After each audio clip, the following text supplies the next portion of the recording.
नमस्कार, मैं हूँ रंजन कुमार और आप देख रहे हैं literary characters of Ranjan Kumar. आपके सामने चल रही है मेरे उपन्यास पर आधारित सीरीज बड़ा बाबू उपन्यास पर आधारित ये वीडियो सीरीज अतश्री नवल नारायण कथा। और आज अतश्री नवल नारायण कथा का 46वां अंक 45 अंक आपके बीच अभी अब तक आ चुके हैं।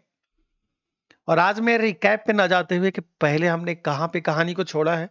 उम्मीद करते हैं जो लोग कहानी को फॉलो कर रहे हैं उन्हें बहुत अच्छे से पता होगा कि वो कहानी को कहाँ पे हमने छोड़ा था। तो रिकैप पे ना जाते हुए आगे बढ़ते हैं।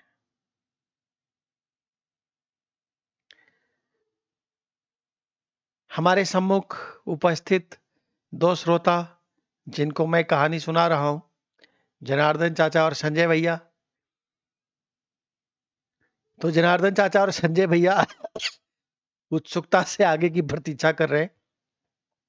तो किसी तरह से नवल नारायण की पत्नी माया की गाड़ी चल पड़ती है और जिस घर में नवल नारायण ने माया को ला करके उसरी में छोड़ा है वहां घर के अंदर टॉयलेट नहीं है, घर के अंदर कुआं नहीं है, घर के अंदर हैंडपंप नहीं है, पानी की कोई व्यवस्था नहीं है। और सबसे मजेदार बात बताऊं, माया के पास वो पानी निकालने के लिए कुएं से बाल्टी भी नहीं है। अगले 3 महीने तक माया दूसरे पे आश्रित रहती है, मोहल्ले के किसी ना किसी से। जो लोग बाहर एक गली में कुआं था और एक कुआं वो जो जिसमें माया रहती थी उसमें पीछे की ओर जो एक दरवाजा था जो उसी मकान मालिक के खड़ी में जाकर के खुलता था, वो वहां भी एक कुआं था। तो माया कभी बाहर गली से किसी से वो पानी खींचने वाली बाल्टी मांग के लाती थी। और माया का और एक जिद है, वो घर से बाहर नहीं निकलेगी, वो घर से बाहर नहीं निकलती। तो कुआं से पानी खींचने की जिम्मेदारी किसकी है? ये जिम्मेदारी रंजितवा की है। और माया अपने ये जो दोनों पुत्र हैं, अरनउआ और बकलेसवा, उनको कहती है 2 मीटर कम से कम दूर रहो, एकदम कुआं के नजदीक मत जाना, झांकने भी मत जाना। लेकिन रंजितवा को भिड़ाती है कि उसकी ड्यूटी है पानी खींच के पानी लाना। हाँ, और सुबह और शाम भगत जी आते थे जो पानी रख जाते थे माया के लिए, एक स्टोरेज बकेट बाल्टी जिसको आप कहिए उसमें। तो उससे माया का काम चलता था।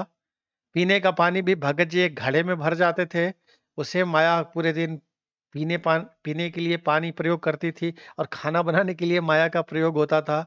और नवल नारायण को इन सब में कोई दिलचस्पी नहीं है कि किसकी जिंदगी कैसे चल रही है। तो संजय भैया पूछते हैं, रंजन बाबू, तो जब ये प्रॉब्लम था वहां रंजीत बाबू के साथ, रंजीत बाबू के या नौवा बकलेसवा को कहा जाता था तुम कुआं से दूर रहो, और रंजीत बाबू को कहा जाता था कि तुम बाल्टी से पानी निकालो कुएं से।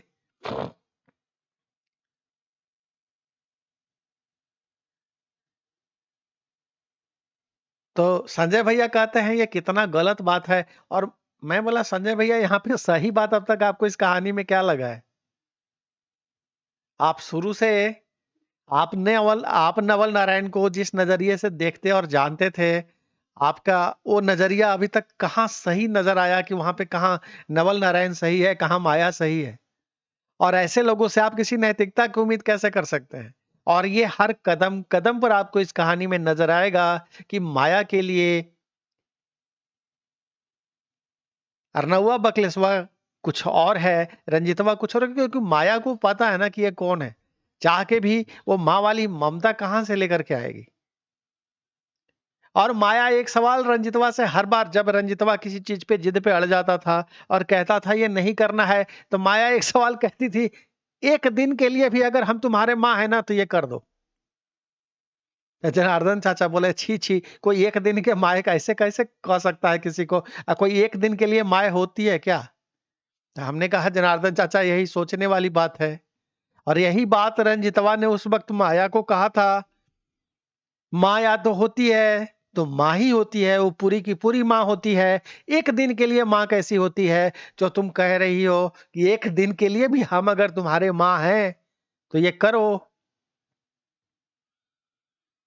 तो पहला बीज तो वहीं रंजीतवा के मन में बो दिया गया था, जहां से रंजीतवा को समझ में नहीं आता था। ये प्रश्न अर्नउआ और बकलेशवा के सामने कभी नहीं उठता है। उनको कभी नहीं कहती है कि अगर एक दिन के लिए भी हम तुम्हारे माँ हैं तो ऐसा तुम करो। लेकिन रंजीतवा को, जब भी रंजीतवा किसी भी चीज पे जिद पे आता था और माया के जब नजर आता था, क्योंकि जाहिर सी बात है माया गलत करती थी तभी रंजीतवा जिद पे आएगा।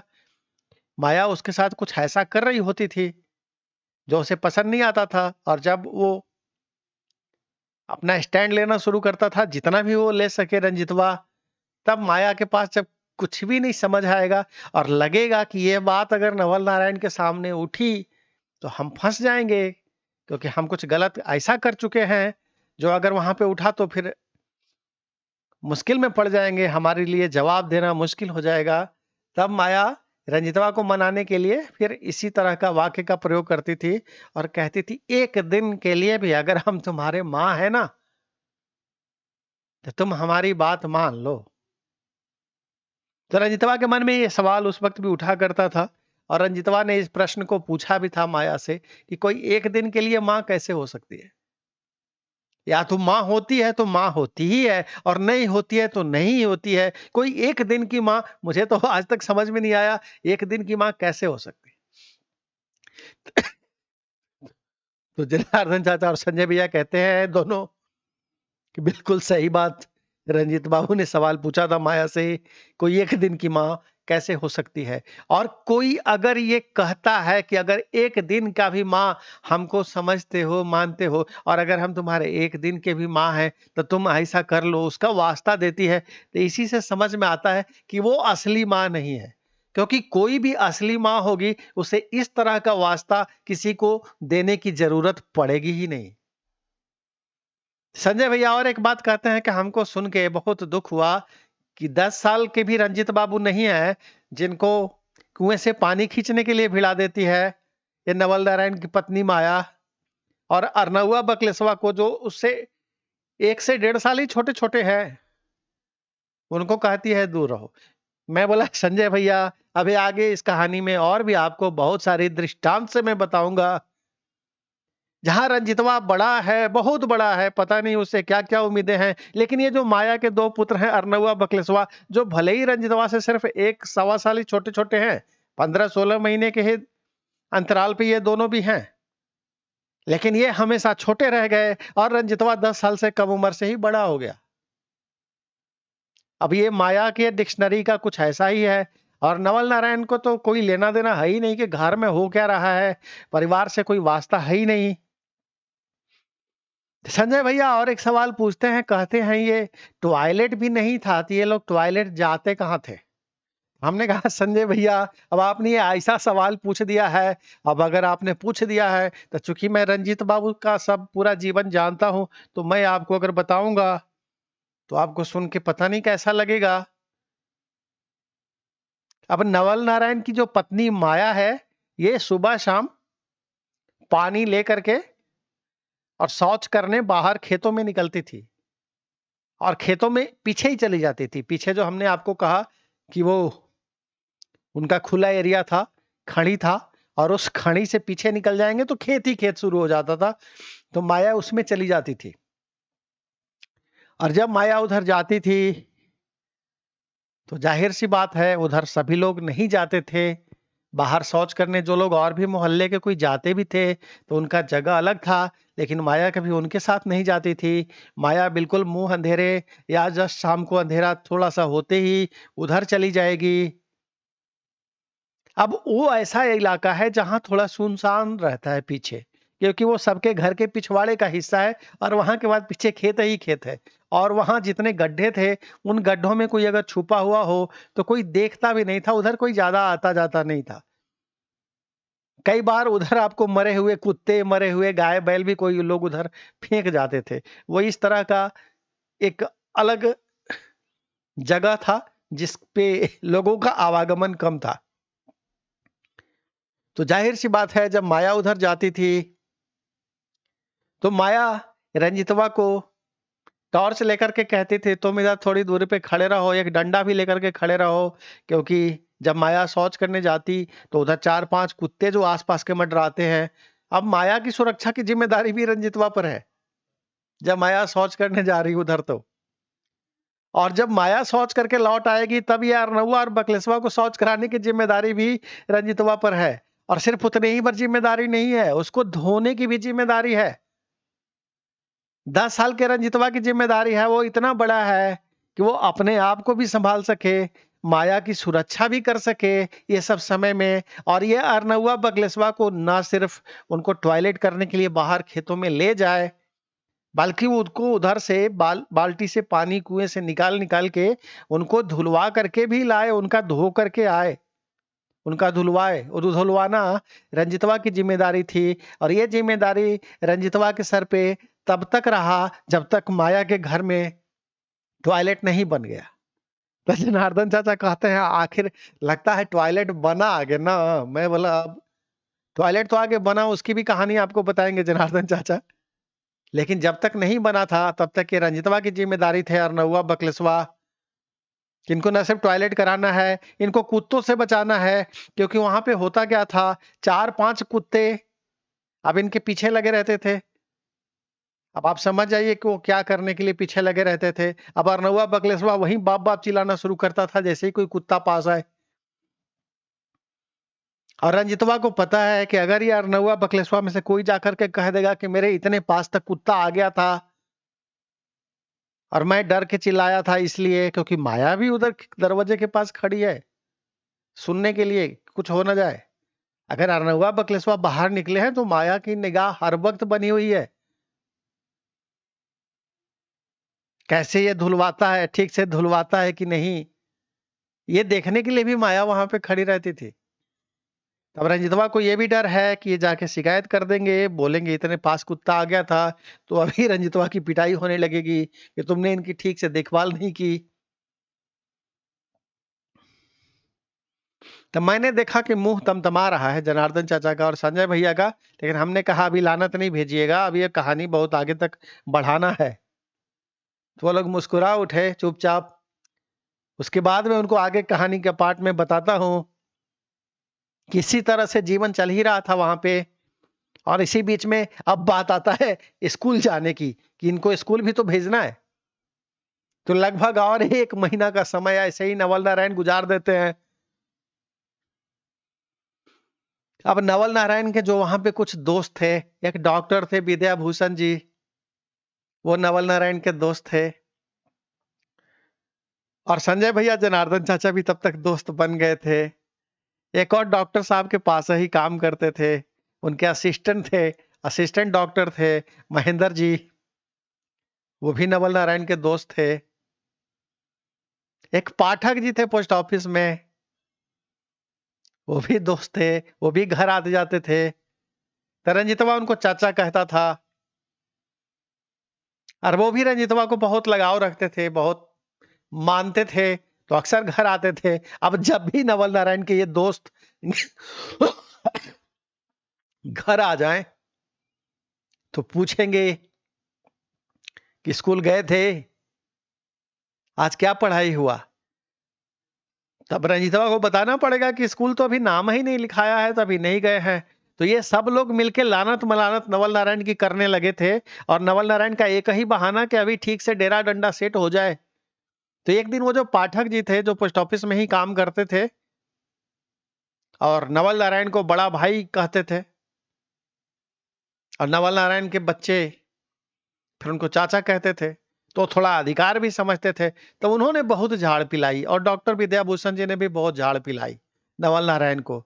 ये क्या नाटक बना रखे हैं, 1 महीना से ज्यादा हो गया, अभी तक बच्चों को नाम नहीं लिखाने गए हैं। ये डेरा डंडा सेट हो जाए, सेट हो जाए। तो डेरवा डंडवा कब तक सेट होते रहेगा। आप कहते डेरा डंडा ही सेट नहीं होगा, बच्चों को पढ़ाई का नुकसान हो रहा है। तब नवल नारायण को लगा कि हमारी सामाजिक प्रतिष्ठा को यहाँ पे खतरा पहुंच रहा है, तो अब क्या करें, नवल नारायण को समझ नहीं आ रहा था। उसके बाद तब नवल नारायण अंत में निकलते हैं बच्चों के एडमिशन के लिए। और वो जो पाठक जी थे पोस्ट ऑफिस के, वो कहते हैं कि सरकारी स्कूल में नाम नहीं लिखाना है, यहाँ 2-2 प्राइवेट स्कूल अच्छे खुले हुए हैं, उन स्कूल में इन लोगों को डालिए। अब नवल नारायण कतई नहीं चाहता था कि बच्चे प्राइवेट स्कूल में पढ़ने जाएं, क्योंकि उसको फी देना पड़ेगा। पैसा का तो वो बहुत बड़ा वाला मच्छर है नवल नारायण। तो अब वो पाठक जी की दबाव में और प्रेरणा में कहिए, उनके बार-बार टोकने के कारण, और डॉक्टर विद्याभूषण जी के दबाव में और प्रेरणा में, क्योंकि विद्याभूषण जी ने कहा कि इन बच्चों को अंग्रेजी मीडियम में डालिए, प्राइवेट स्कूल बहुत अच्छा खुला है। और वहाँ 2-2 विद्यालय थे, एक बाल विकास विद्यालय और एक ऑक्सफोर्ड एकेडमी। तो उन दोनों ने कहा कि बाल विकास बहुत पहले से है और उसका एक नाम है, और ऑक्सफोर्ड एकेडमी भी उसको टक्कर देने के लिए है। एक बाजार में उस तरफ है, एक बाजार में इस तरफ है, और इन बच्चों के लिए ऑक्सफोर्ड एकेडमी नजदीक पड़ेगा, बाल विकास दूसरे तरफ है उसरी बाजार के, तो वो दूर पड़ेगा। लेकिन आप जिस स्कूल में भी चाहें उसमें एडमिशन करा दीजिए। तब नवल नारायण ने देखा कि अरे प्राइवेट स्कूल में यहाँ से वहां तक जाने के लिए, तब चूंकि डॉक्टर विद्याभूषण जी और पाठक जी ने उनको कहा कि बच्चों को नहीं तो वो स्कूल पुराना है, अच्छा है, उधर एडमिशन करा दीजिए।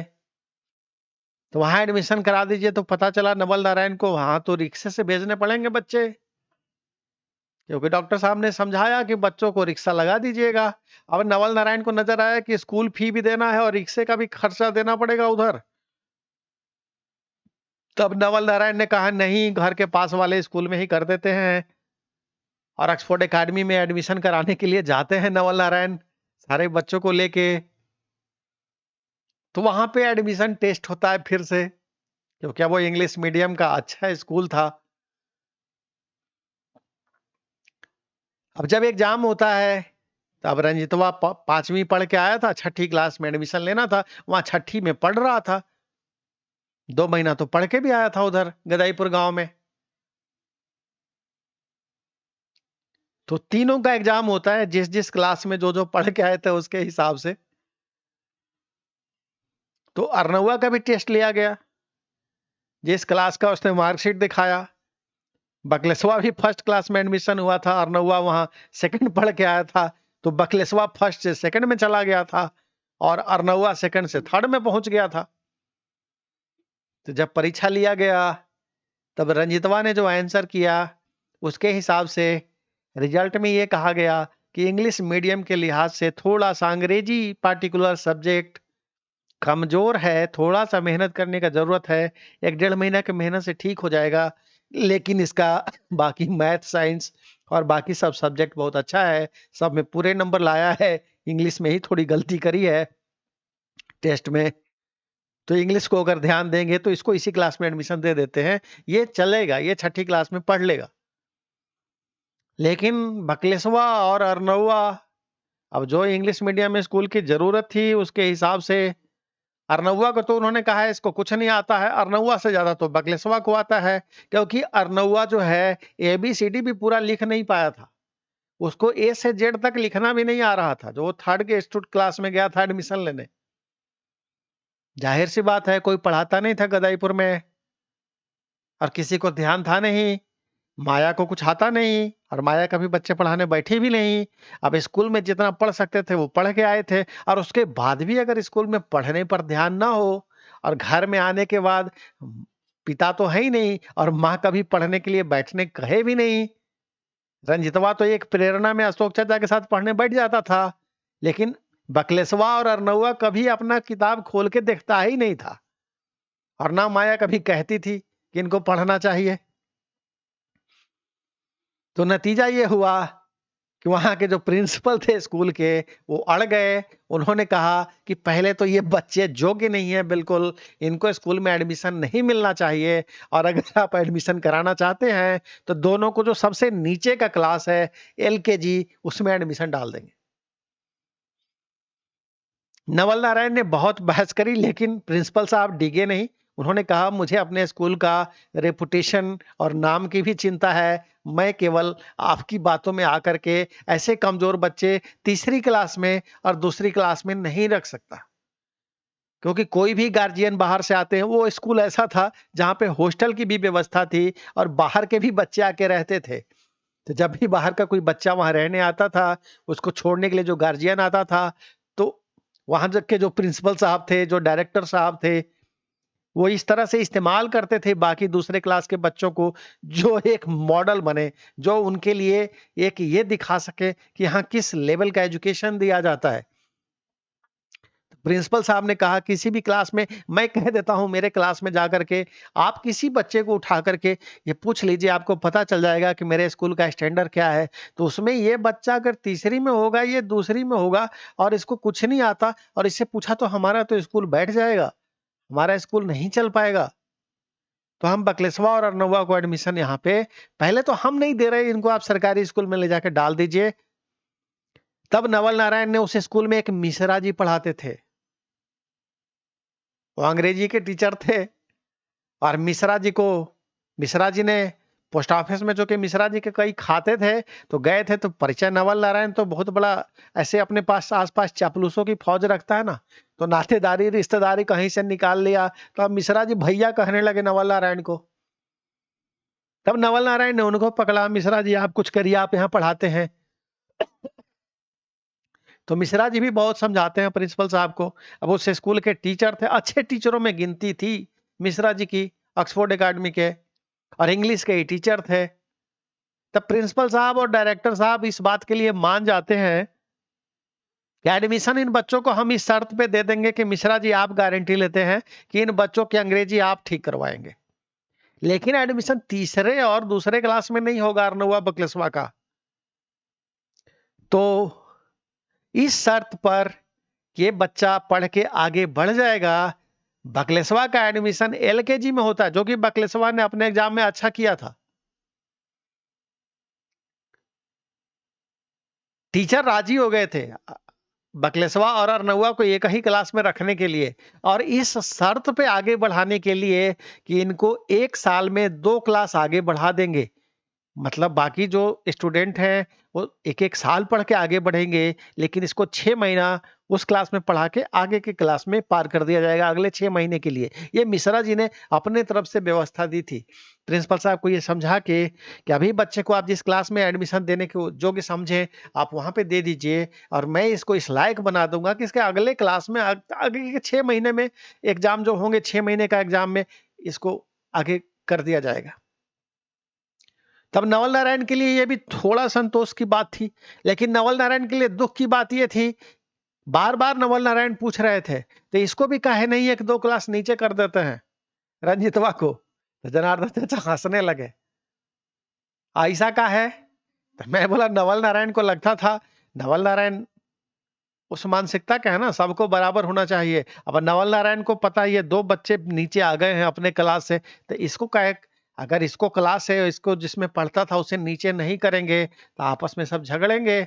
घर में जाकर के बात होगी बच्चों में, लोग एक दूसरे को सब चिढ़ाएँगे कह के। तो संजय भैया बोले, "ये बहुत बेहूदगी वाली बात है रंजन बाबू।" मैं बोला, "संजय भैया बेहूदगी वाली बात तो है, क्योंकि रंजितवा अब अपने क्लास है, चूँकि स्कूल में उसने टेस्ट अच्छा कर लिया है, लेकिन अब नवल नारायण को ये हजम नहीं हो रहा है, क्योंकि नवल नारायण को पता लग रहा है कि ये दोनों जिस क्लास में था उससे बहुत नीचे आ गया और इसका क्लास में कोई फ़र्क नहीं पड़ा, तो इसका भी फ़र्क पड़ जाना चाहिए था।" तो कुल मिला के अंतिम कहानी ये होता है, और नवल नारायण ने ये कर दिया, बोला नहीं, तब बकलेश्वर दोनों का, चूंकि ये बड़ा है ये छोटा है, इसलिए इसको इससे नीचे के क्लास में डालिए और इसको ऊपर के क्लास में डालिए। तो कहाँ दोनों को यूकेजी में एडमिशन होने जा रहा था, और प्लान ये बना था कि 6 महीना के बाद दोनों को क्लास 1 में कर दिया जाएगा, अगर ये अच्छा अंग्रेजी सीख लेंगे जो स्कूल की जरूरत है उसके अनुसार तो। लेकिन नवल नारायण की देखिए वहां भी कृपा ऐसी बरसी कि बकलेसवा को एलकेजी में कर दिया गया, जो बिल्कुल शुरुआत क्लास जिसको आप कहते हैं आप इंग्लिश मीडियम के स्कूल में। तो कहाँ बेचारा पढ़ के आया था बकलेसवा, पहला बार एडमिशन हुआ था गांव में, थोड़ा मेहनत भी किया था, और नौवा से तो पढ़ने में ठीक ठाक ही था, यहाँ टेस्ट में अच्छा उसे नंबर भी लाया था। लेकिन उसके बावजूद भी अब नवल नारायण ने इस तरह की खेल करी। बकलेसवा एलकेजी में गया और नौवा का एडमिशन यूकेजी में हुआ, इस शर्त पर कि थोड़ा दिन पढ़ने के बाद 6 महीना का जब सेशन गुजरेगा तब अर्नवा 1 में आ जाएगा और बकलेसवा LKG से UKG में आ जाएगा।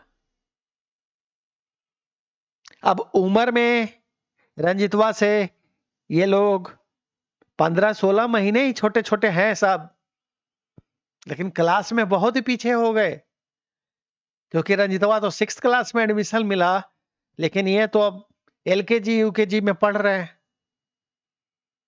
नवल नारायण घर में पहुंचते हैं माया को ये बात बताते हैं और उसके हिसाब से क्लास के हिसाब से किताबें मिल जाती हैं। तो अब LKG UKG की जितनी किताबें जैसी होती हैं वो सब किताबें उनको मिली थी। 6ठी क्लास के हिसाब से जो किताबें होती हैं वो रंजितवा को मिली। मातम छा जाता है माया के चेहरे पर घर में आने के बाद देख करके, जिसको कहते हैं हाय काठ मार जाना, वो हाय काठ मार जाता है माया को कि हाय रे रंजितवा, तू छठा में कैसे रह गया? दिन भर में पता नहीं कितने बार सुनाती है, तू छठा में ही कैसे रह गया? तुमको कैसे नहीं मास्टरवा फेल कर दिया? एहनिये के पीछे काहे पड़ल था मास्टरवा जे एहनी के फेल कर दिया? मतलब इसमें भी इनकी कमी नहीं है, ये मास्टर की कमी है, जिसने रंजितवा को तो पास कर दिया, लेकिन ये अर्नवा बकलेसवा को फेल कर दिया। अब वो जो मास्टर साहब था मिश्रा जी, उनको भी जी भर भर के गालियां माया दिए जा रही। या मिश्रा जी भी अब उनको मुझौसा उझौसा बहुत कुछ कह रही थी घर में, न बुझाया। 3 गो गया था, अरे जौन जिस क्लास में पढ़ता था वही में, अगर था ही कि अगर मेंटेन कर सकता है क्लास तो क्लास बदल देंगे, तो वही क्लासवा में रहने देते हैं, उसको नीचे वाला सब सिखा देते हैं पीछे से मास्टरों के ना बुझाया। और नवल नारायण के ऊपर भी चिढ़ है, नवल नारायण एग्री कैसे हो गए? अब माया तो गई नहीं है ना फेस करने के लिए समाज को वहां स्कूल में, लेकिन माया को नजर आ रहा है कि ये जो अर्नवा और बकलेसवा का जो ये क्लास, और बकलेसवा से ज्यादा उसको अर्नवा के लिए चिंता है। तो पूरा दिन नाटक नौटंकी करते रहती और बिना कोई कसूर के। रंजितवा को अगले 4-5 दिनों में खूब प्रसाद खाने को मिला, खूब जूते चप्पल की पिटाई पड़ी माया से। कुछ कोई गलती नहीं है, सब कुछ सही कर रहा है, तो तुमने ठीक से पानी नहीं भरा, तो तुमने गिरा दिया, तो तुमने कुएं में पानी खींचते वक्त उसके अंदर बाल्टी ठीक से नहीं डाल रहा था, झनाक से आवाज ऐसे कैसे किया, इतनी जोर से बाल्टी डालते हैं कि आप दूसरे की बाल्टी मांग के लाए हो, उसकी रस्सी टूट जाएगी, और अगर उसके अंदर वो बाल्टी रह जाता तो क्या जवाब देंगे, वगैरह वगैरह वगैरह बहुत सारे। टॉयलेट कराने लिया गया तो फिर कुत्ता इतना पास कैसे आ गया, वो चिल्लाया क्यों, वो डरा क्यों? तो माया जो कुल मिला के चिड़ है अपना, वो जो अर्नवा पढ़ने में बेचारा सबसे तेज, बहुत टैलेंटेड, ये पूरी जिंदगी का एक माया का और नवल नारायण का ये फिलॉसफी रहा है कि अर्नवा से बेस्ट तो कोई हो ही नहीं सकता, और अर्नवा को भी ये घमंड का घोड़ा पे सवार रहा है कि हमसे बढ़िया तो कुछ हो ही नहीं सकता। तो ये अर्नवा का एजुकेशनल हिस्ट्री इसलिए थोड़ा विस्तार से इस कहानी में बता दे रहे हैं कि अर्नवा पहले भी आपको याद होगा वजीरगंज में भी पढ़ता था। अर्नवा ने कितनी बार LKG UKG बच्चा क्लास, दूसरा क्लास, तीसरा क्लास पढ़ा है, उसको भी गिनती बेचारे को नहीं होगा, उससे वही नहीं निकल पा रहा था। वो वजीरगंज में भी पढ़ता था अर्नवा, उस वक्त भी बेचारा फर्स्ट क्लास पास करके सेकंड क्लास में आया था। तो अब जब गदाईपुर गांव में आया तो मास्टर ने सेकंड क्लास में एडमिशन देने से मना कर दिया। वहां भी सेकंड से थर्ड में पहुंच गया था, तो मास्टर ने उसको नीचे कर दिया, थर्ड में एडमिशन ना देके सेकंड में ही दिया। तो बेचारा वहां भी फर्स्ट सेकंड पढ़ के आया था, फिर से उसको गदाईपुर में सेकंड पढ़ना पड़ा। ये सब कहानी आपको पीछे याद है ही। और अभी ये मास्टर साहब ने तो इसको बेचारे को UKG में ला दिया है। अभी UKG से प्रमोट भी होगा तो 1 में जाएगा, 1 के बाद अभी फिर सेकंड बहुत बचा हुआ है। मतलब ये सेकंड क्लास के बाद थर्ड क्लास में पहुंचने में अर्नवा बेचारा पस्त पस्त हो गया। उसके लिए कितने जगह के स्कूल बदल गए, लेकिन उससे बेचारे को ये सेकंड से थर्ड वाले जो स्टेज है ना, इससे पार करने में बेचारे के पसीने छूट गए। हर जगह मास्टर परीक्षा लेके उसको बेचारे को नीचे कर दे। तो सेकंड क्लास उसके लिए जो कहते हैं पनौती बन गया, पनौती। और माया को बार बार यही समझ में आवे, जब बेचारा दूसरा पास करके तीसरा में एडमिशन के लिए जाता है तो मास्टरवन सब मिल करके इसको एलकेजी यूकेजी में काहे पीछे करके ला देता है। इसका जिंदगी भर बेचारा यही करते रहेगा, इसके टैलेंट को कोई पहचान ही क्यों नहीं रहा है। तो घर में इस तरह की नौटंकी माया रोज करने लगी। अब होमवर्क मिले, अब होमवर्क करना हुआ, बकलेसवा कैसे बनावा है, माया हेल्प करेगी नहीं, नवल नारायण के पास फुर्सत नहीं है। तब एक ट्यूशन के लिए मास्टर लगाया जाता है और रंजितवा को कहा जाता है तुम वहां पे बैठोगे भी नहीं, वो मास्टर तुम्हारे लिए नहीं आया है, ये मास्टर जो है अर्नवा और बकलेसवा के लिए है। अब अर्नवा और बकलेसवा पढ़ रहा है, मास्टर साहब ने उनको कोई होमवर्क दे दी है। अब मास्टर साहब ने पूछते पूछते में पूछ दिया आप क्या पढ़ते हैं बाबू, क्योंकि मास्टर साहब कोई थोड़ी कहा गया है कि आपको यही 2 बच्चे केवल पढ़ाने हैं। मास्टर साहब घर में आके पढ़ा रहे हैं और हर एक मास्टर को पता होता है यहाँ 3 बच्चे हैं तो हम तीनों को ही पढ़ा रहे हैं, और उन्होंने जो फी अलग से कोई उसका तो लेना नहीं है, क्योंकि मास्टर साहब ने जो फी तय करी होगी नवल नारायण के साथ वो तो यही तय करी होगी कि घर में, और ये भी नहीं ज्ञात है कि नवल नारायण ने क्या कह के उनको और कितने में और क्या ड्यूटी दी थी। लेकिन अब होता क्या था कि वो जो मास्टर साहब थे, अब मास्टर साहब थे परशुराम पाठक जी, उनका भी एक नाम रख देते हैं तो सुविधा होगा। अब परशुराम पाठक जी आके पूछ ले मैं रंजितवा से पढ़ते हुए कि आप क्या पढ़ रहे हैं बाबू, आप क्या होमवर्क कर रहे हैं, क्योंकि रंजितवा तो दूर बैठा भी अपना होमवर्क बना रहा है, जब मास्टर साहब आ रहे हैं तो। अब मास्टर साहब जब पूछेंगे तो दिखाना तो पड़ेगा, जब वो दिखाएगा और बताएगा तो एक पढ़ने वाले बच्चे में मास्टर की इंटरेस्ट खुद ही लग जाती है, तो वो खुद उसको कुछ बताने लगेंगे, उससे कुछ पूछने लगेंगे।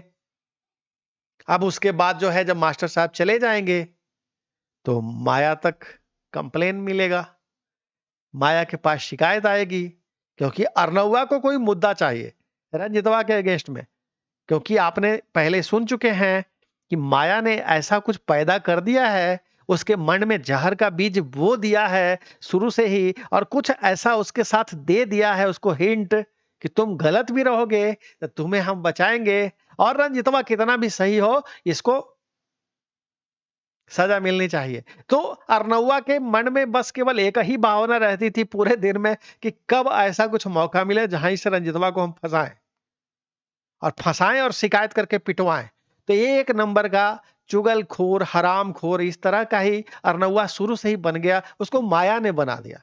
शायद उतना बुरा बच्चा था नहीं जितना माया ने उसको कर दिया, अपनी परवरिश से जहर भर भर के मन में, जहर भर भर के उसके मन में ऐसा बना दिया गया। तब यहां मौका मिल गया अर्नवा को, तो आके कहेगा हमारे मास्टर साहब से इन्होंने सवाल पूछने लगे, इन्होंने मास्टर साहब को दिखाने लगे अपना पढ़ाई लिखाई। बस इसी बात पे अब रंजितवा की पिटाई शुरू, ये मास्टर इसके लिए लगा है, ये लोग फेल हो जाता है अपने क्लास में, ये लोग का क्लास नीचे हो गया है, इनको क्लास ऊपर करने के लिए इनको ज्यादा समय की जरूरत है, ज्यादा पढ़ने की जरूरत है, तो इनको ट्यूशन लगाया गया है, तो तुम उसमें काहे घुस जाते हो, तुम काहे उससे पूछने के लिए चले जाते हो। अब रंजितवा कितना भी एक्सक्यूज समझा ले कि हम नहीं गए थे पूछने के लिए, मास्टर साहब ने खुद बुला के हमसे पूछा कि आप क्या पढ़ते हैं बाबू, तब हम दिखाए, तब मास्टर साहब कुछ अपने तरफ से बताने लगे, उन्होंने अपने तरफ से हमको कुछ होमवर्क दिया, कहा अभी हमको बना के दिखाइए, करके दिखाइए, तब मैं वो करने लगा, फिर मैं उनको वो दिखाने आया था। लेकिन अब माया को ये सब नहीं समझ में आना है, तुम वहां थे ही क्यों। तब रंजितवा पूछ रहा है कहाँ जाए पढ़ने के लिए, मास्टर साहब शाम को आते हैं, एक ही लैंप लालटेन जला के वहीं पे तो बैठने का जगह है।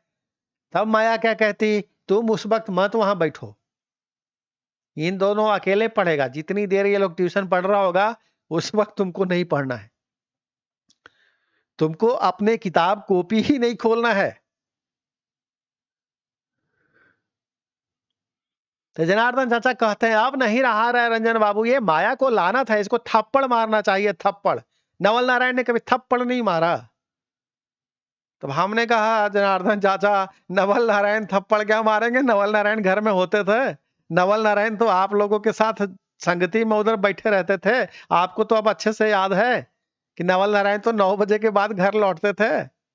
दखाना की ड्यूटी खत्म करके उधर ही बैठे रहेंगे। भगत जी आके सब्जी पहुंचा जाते थे कभी कभार। नवल नारायण तो घर भी नहीं आते थे पूछने ड्यूटी खत्म करके क्या हो रहा है। नवल नारायण तो सीधे 9 बजे आते थे। तो आपने तो बहुत अच्छे से देखा है। संजय भैया बोले, लीजिए जनार्दन जी, अब आप भी कहानी में शामिल हैं, ये सब के तो गवाह रहे हैं। जनार्दन चाचा बोले, हाँ रंजन बाबू, अभी सब हम देखते तो थे, लेकिन हमें ये क्या पता होता था कि घर में बच्चों के साथ क्या हो रहा है, माया क्या खेल कर रही है, और इनके बच्चे पढ़ने में इतने कमजोर हैं कि उनके लिए वहां ट्यूशन लगा हुआ है, और उस ट्यूशन में वो बच्चे के पास रंजीत बाबू नहीं पढ़ेंगे, अर्णव बाबू पढ़ेंगे, बकलेश बाबू पढ़ेंगे, ये सब भी वहां माया खेल कर रही है। तो ये सब हमको नहीं पता था, लेकिन हाँ ये बात तो है कि नवल नारायण तो बैठे रहते थे बाजार में, ये तो जाते थे रात को 9 बजे। मैं बोला, यही तो बात है जनार्दन चाचा, मास्टर साहब पढ़ाने आते थे 6 बजे से लेके 7 साढ़े 7 बजे तक, और वो 7:30 बजे तक नवल नारायण होते नहीं थे। पूरा घर पे नियंत्रण माया का होता था, और माया का ये निर्णय आया कि रंजितवा वहां पे बैठ के नहीं पढ़ेगा, क्योंकि दूसरा लालटेन नहीं है पढ़ने लायक, और दूसरा जगह नहीं बैठा जा सकता पढ़ने के लिए। तुम माया का निर्णय, तुम उतनी देर नहीं पढ़ोगे। संजय भैया कहते हैं, हम पहली बार ऐसी कोई स्त्री देख रहे हैं जो एक पढ़ने वाले बच्चे को ये कहती है कि तुमको इनके बीच में बैठ के पढ़ना भी नहीं है। उसके लिए कोई मास्टर आया, उसे तुमको पूछना भी नहीं है। मैंने कहा, संजय भैया, आप ये सब याद करते हुए ये भी याद रखिए कि ये माया बहन किसकी है? प्रोफेसर हंस की। और वो प्रोफेसर हंस का भाई कौन है? वो नालायक निकम्मा निठल्ला कंस। और कंस के साथ माया के क्या रिश्ते हैं? तो ये किस संस्कारी घर से, किस संस्कारी खानदान से माया आई है? जब आप इसको समझ लेंगे, क्योंकि मैंने आपको पहले समझा दिया है, तो अब आपको माया के किसी भी कृत्य पर हैरत नहीं होना चाहिए कि माया कर क्या रही थी वहां पे, और माया कह क्या रही थी। तो जनार्दन चाचा और संजय भैया कहते हैं, लानत है माया, लानत है, तेरी जैसी हरामखोर स्त्री शायद इस दुनिया में दूसरी बहुत दिनों तक आगे पैदा नहीं हुई होगी तेरे बाद। मैंने कहा, जिसके साथ खानदान का भी एक, माया को अपने खानदान पे बहुत गर्व है। माया अक्सर कहा करती थी, उन्हीं को बहुत अपना धोना आता है, जो टॉयलेट करके बाद धोने का, अब वो एक अश्लील शब्द हो जाएगा, इसलिए लेखक के नाते मैं यहाँ पे इस्तेमाल नहीं करूंगा बोलने में। लिखने में हो सकता है ये इस्तेमाल हो जाए। टॉयलेट करने के आने के बाद अपना जो वो साफ सफाई का क्रम होता है, उसके लिए एक कहावत वो बिहार में बहुत चलता है कि आपको ये धोना भी नहीं आता अपना। तो माया अक्सर कहती थी, हमारे भैया के सामने हमारे भैया की कोई बात ना करो। बाकी और किसी को आता है क्या कुछ? उनको ये धोना भी आता है क्या सबको? लेकिन माया उस घर से आती है जहां इसके भैया हैं, वो प्रोफेसर हंस जी हैं, उनका बहुत बड़ा ऊंचा खानदान है। और उस खानदान में खेल क्या होता था, कंस माया का रिश्ता मैं आपको बता चुका हूं। हंस ने क्या खेल करा था, अपनी एक बहन से छीन के बच्चा दूसरे को दे देता है, वो आपको खेल बता चुका हूं। और अब माया क्या कर रही, उसी खानदान से आई हुई माया। संजय भैया और जनार्दन चाचा कहते हैं, इनको कितना भी लानत भेजेंगे, हमारे लानत कम पड़ जाएंगे। लेकिन इन्होंने जो जलालत के काम किए हैं, बोला अभी भी जलालत के काम इनके आपको बहुत सुनने हैं जनार्दन चाचा और संजय भैया। इसलिए आपने चूंकि लानत भेज दिया है, आज इस कहानी को विराम देते हैं। और जो प्रक्रिया है मैं वो पूरा कराता हूँ, फॉर्मेलिटी, बाकी सब तो आप जानते ही हैं। तो आज के एपिसोड को यहीं विराम दे देते हैं। अब 47वां एपिसोड में इसके आगे का कहानी बतावेंगे कि और उसिरी में क्या क्या होता है नवल नारायण के इस परिवार में, और माया का और क्या क्या चरित्र निखर के आता है। माया का अभी बहुत ही अच्छा चरित्र आपको सब समझ में आएगा कि माया किस तरह की स्त्री है, और वहां से आपको ये भी समझ में आएगा कि माया जैसी कोई स्त्री जिस घर में भी हो, वो घर में एकता नहीं रह सकती, उस घर का विकास नहीं हो सकता, उसका सर्वनाश हर हाल में निश्चित है। माया के लिए कभी सास अच्छे नहीं, ससुर अच्छे नहीं, देवर अच्छा नहीं, ननद अच्छा नहीं। बाद के क्रम में आएगा कि अपना बड़ा भाई भी अच्छा नहीं। अच्छा कौन? केवल ये कंस। क्यों? कंस के साथ माया का रिश्ता हमने आपको पहले समझा दिया है। और वो कंस की पैदा की हुई औलादें भी बाद में अच्छी नहीं। बाद में आपको कहानी में बताऊंगा, वो एक भतीजा आने से कितना खुश होती है बुआ, लेकिन माया वो औरत है जो भतीजा आता है तो कहती है नहीं नहीं बाबू, तुम यहाँ पुलिस ने बुलवा दो, भागो यहाँ से, हम नहीं चाहते तुम यहाँ रहो, हमारा ऊपर कोनो संकट आवे। क्योंकि एक भतीजा कहीं थोड़ा सा इधर उधर नाम लग गया था कि कुछ गांव के किसी से झगड़ा हो गया था, फिर डर था कि ये मामला पुलिस तक पहुंचेगा, आगे बढ़ेगा, तो वहां से चला आया बुआ के यहाँ बेचारा, सोच के कि वहां सेफ्टी के साथ रहेंगे। वही कंस की एक औलाद। माया उसको एक रात शरण देने के लिए राजी नहीं, लेकिन कंस बहुत प्यारा है, कंस की औलादे नहीं। तो आपको पता है मैं हूं रंजन कुमार, आप ये सब कहानी आगे देखते रहेंगे अभी। तो आज 46वां एपिसोड को देते हैं विराम। आपको पता है मैं हूं रंजन कुमार, आप देख रहे हैं literary characters of Ranjan Kumar. और एक दो छोटी सी बात मैं आपको बताना चाह रहा था, वो ये है कि एक बड़ा ट्रेंड में अंतर आया है। पहले ये जो कहानी है इसको लगातार 300-400 लोग देख रहे थे, और बाद में अभी क्या हुआ है कि अब इस कहानी को देखने वाले लोग कम है, लेकिन पहले जो इसकी ऑडियो फाइल निकाल के और इसको शेयर किया जाता था, उसकी संख्या होती थी लगभग 250 से 300। हमारे पास ऐसे एडवांस ट्रैकर्स हैं जिसके माध्यम से मैं कह सकता हूं कि हमें पता चलता है कि इस वीडियो को ये तो व्यूज तो आपको सबको पता चल जाता है कि क्या देखा गया, कितना देखा गया, लेकिन हमें हमारा एडवांस सिस्टम ये बता देता है कि इसकी ऑडियो फाइल किसी ने डाउनलोड करी, करी तो किस आईपी से करी, कहां से करी, ये भी हमारे पास डाटा आ जाता है। और अब उस डाउनलोडेड फाइल को कहां-कहां शेयर किया गया, कितने जगह शेयर किया गया, कहां-कहां शेयर किया गया, ये हम नहीं पकड़ सकते। लेकिन वो कितनी दफा शेयर किया गया और फिर वो कितनी दफा प्ले हो रहा है, ये हमारा ट्रैकर बता देता है। तो पहले 300 लोग देखते थे, लगभग 300 के आसपास ये ऑडियो शेयरिंग होती थी। उसमें ऑडियो वीडियो दोनों आप मान लीजिए। कुछ लोग करते क्या है ना, बस यूट्यूब वीडियोस को खोला, तुरंत डाउनलोड किया, क्योंकि यहाँ व्यूज नहीं बढ़ानी है लेकिन उनको देखना तो है। तो अब वो क्या करेंगे, वो अपने हिसाब से उसकी क्वालिटी चेंज करेंगे, कुछ केवल ऑडियो ही इधर उधर करके सुनेंगे, कुछ ऑडियो वीडियो दोनों को, और इसके बाद ये इनके कई फैमिलीज ग्रुपों में शेयर होता है। बड़ा मजेदार डाटा है। तो पहले 300 के आसपास व्यू चलते थे और 300-350 के आसपास ये शेयरिंग चलते थे। अब क्या हो रहा है, ये व्यूज की संख्या अचानक बहुत गिरी है। शायद ही कोई वीडियो 100 के पार जाएगा, लेकिन जैसे ही वीडियो पब्लिश होती है उसके 24 घंटे के अंदर में हमें ये दिखता है, ये जो शेयरिंग पार्ट है ये 1800 के आसपास पहुंच गया। अरे वाह, बहुत मजेदार है। We are not working for views, we are not working for anything on this channel. तो बहुत अच्छा लग रहा है कि नवल नारायण की कथा का बहुत ज़्यादा व्यापक इस बार जब दूसरी बार हम करने आए हैं तो प्रसार हुआ है। मतलब ये व्हाट्सएप ग्रुपों में, टेलीग्राम्स के ग्रुपों में बहुत अच्छे से चलाया जा रहा है डाउनलोड करके। अब आप ये मत पूछिएगा कि हम कौन सा सॉफ्टवेयर यूज करते हैं जिससे हमें ये पता चल जाता है, लेकिन हमारे पास बहुत ही एडवांस सॉफ्टवेयर इस चीज़ के हैं। और आप जब हमारी वेबसाइट hellobareilly.in पर जाते होंगे तो आपको पता चलता होगा, जब भी आप कोई पोस्ट खोलेंगे, कि आपको आपकी आईपी हम वहां पे दिखा देते हैं कि आप किस आईपी पे बैठे हुए हो।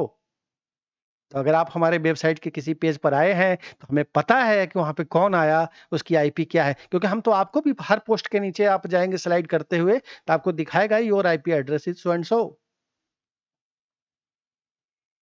तो हमारे हर चैनल के साथ वो सॉफ्टवेयर लगा हुआ है, हमारे डेस्कटॉप में इंस्टॉल किया हुआ है। तो अब इसने हमें बताया है, ये डाटा बहुत ही महत्वपूर्ण है। 1800 लोगों तक अगर ये फाइल प्ले हो रही है यहाँ डालने के 24 घंटे के बाद, तो ये 1800 लोग जो नवल नारायण की कहानी देख रहे हैं, उसमें हो सकता है कहीं कोई नवल नारायण जैसा भी बैठा हो। आया था ना पिछली बार ऐसा कोई मैसेज कि वो जानते हैं कंस को, लग रहा है कि कंस जाना पहचाना है, हंस किसी को जाना पहचाना लग रहा है, भाई किसी को अरनहुआ बकलेसवा भी जाना पहचाना लगा, किसी को वो जो भाई है, ये जो नवल नारायण का वो बिलुआ, वो जाना पहचाना लग गया। किसी को बिलुआ की पत्नी कांति जानी पहचानी सी लग गई। हम क्या कर सकते हैं भाई, आपको लग सकता है, आपको जो लगे। ये कहानी लिखा ही ऐसा जनरल चरित्र के लिए गया है, जहां कहीं भी आपको ऐसे लोग दिखते मिल जाएं तो आप समझ लीजिए कि यही वो सब लोग हैं।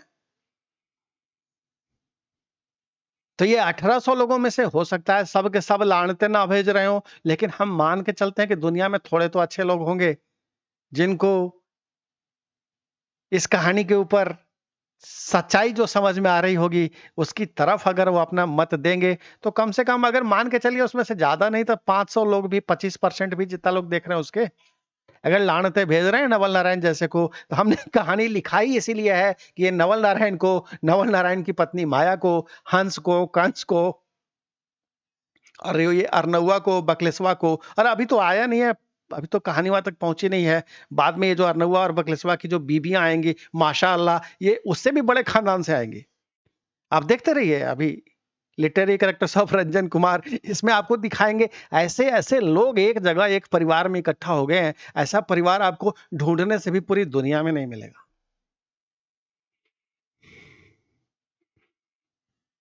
तो नमस्कार, फिर मिलते हैं आगे एपिसोड नंबर 47 के साथ। आप देख रहे हैं literary characters of Ranjan Kumar.